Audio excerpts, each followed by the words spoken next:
So, yung mga in-laws ko, first time lang din ulit na nakapasok dito sa mahabang panahon. Pero ang ganda-ganda ng lugar. At ang lamig-lamig.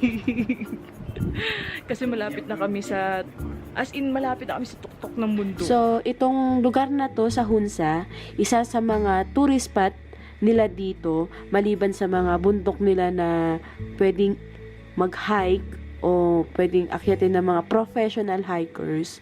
Dito, yung mga bumibisita, yung gusto lang makakita ng mga nature o mga gusali na mga historical, ayan, nagpupunta rin din sila dito sa Altit Fort.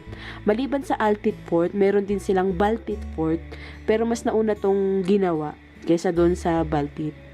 So, ayan yung napapaligiran nilang view. Napakaganda. Imagine, di pa masyadong maganda yung weather niyan. Paano pa kaya kapag perfect yung weather, tas perfect pa yung view? Ang sarap talaga pagmasdan. Kahit kalbo-kalbo yung mga bundok niya, iba-iba kasi ng shade ng kulay, ng pagka-brown, ng pagka-grayish niya. So, parang ang ganda niya tingnan sa mata. At nakaka-relax, dagdag pa yung mga greenery na mga puno o yung mga halaman nila. So, ayan.